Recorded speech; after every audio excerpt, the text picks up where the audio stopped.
wanted me. I just wanted to let you know I love you, and I'm stuck in this building in New York. There's lots of smoke, and I just wanted you to know that I love you always. At number 2 World Trade Center, right? Lady was shooting in the office. We're not ready to die, but it's getting bad.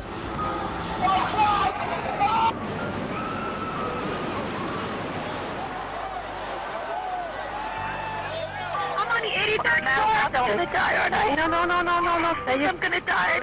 Liv, say your prayers. We're gonna think positive because you gotta help each other get off the floor. I'm Now. gonna die. I know.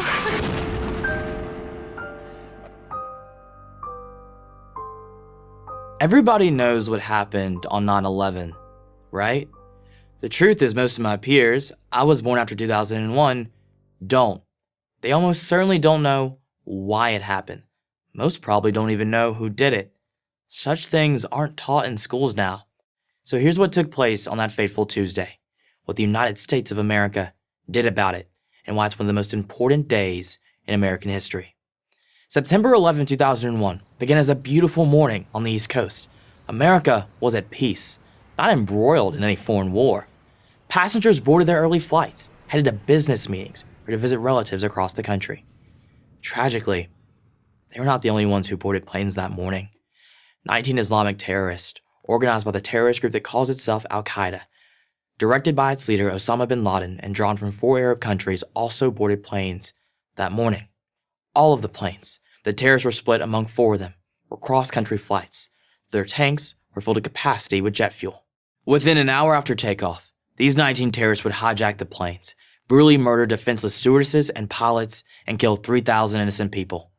At 8:46 a.m., a hijacked American Airlines flight leaving Boston crashed into the North Tower of the World Trade Center, the international symbol of America's economic power. 17 minutes later, a second hijacked plane, also departing from Boston, crashed into the World Trade Center's South Tower. The 2 planes, spewing their jet fuel, ignited fires that burned hot enough to compromise the building's structural integrity. Hundreds of New York firefighters and police officers raced up the towers to rescue the victims.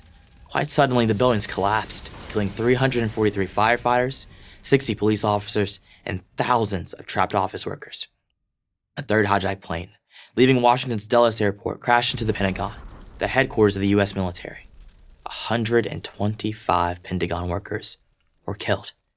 The passengers of a 4th hijacked plane, this one leaving Newark International Airport shortly after the others, had just enough time to learn, via their cell phones, of the other attacks. Those on board decided that the nightmare would stop with them. Unarmed, with no hope of survival, they fought the terrorists, crashing the plane in an empty field in Pennsylvania. They gave their lives so that more Americans would not die. We learned later that this plane, United Airlines Flight 93, had been heading for either the White House or U.S. Capitol. The Islamic terrorists who launched these attacks made a number of claims about their motivations. But here's the truth. They did not murder thousands of Americans because they disagreed with America's Middle East policy. And they certainly didn't do it because they were poor and hopeless. They were all either from wealthy or middle-class Arab families. They attacked America because they despised its values, most especially its freedom and tolerance. The United States, as the guardian of freedom in the West, had to be brought down. This attack would start that process. It would show the world that America was weak, that America lacked the will to safeguard its liberties and people. Bin Laden called America a paper tiger. In the days immediately after the attacks, the terrorist leader and his many supporters in the Muslim Middle East believed he had proved his point. Mothers across the Muslim world named their babies Osama.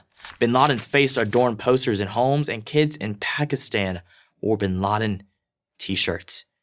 But on the afternoon of September 14th, President George W. Bush visited the twisted, still smoldering wreckage of Ground Zero, where the Twin Towers had stood, and megaphone in hand, promised that America would not be cowed.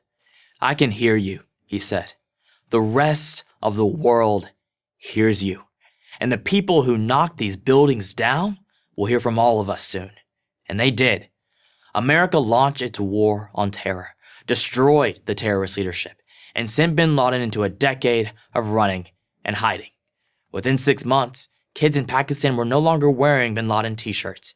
And 10 years later, the CIA located, and a team of Navy SEALs killed the terrorist leader. America will always have her enemies. There will always be those who despise our freedoms, who hate our democracy, who want to see America buckle in the face of tyranny, to sacrifice our way of life to appease those who despise it. And we will always be faced with a choice: to surrender our freedoms or to preserve them, to grovel before those who hate us, or to honor the lives of the nearly 3,000 Americans who died on 9/11. But first, young Americans need to learn what happened that day. I'm CJ Pearson for Prager University.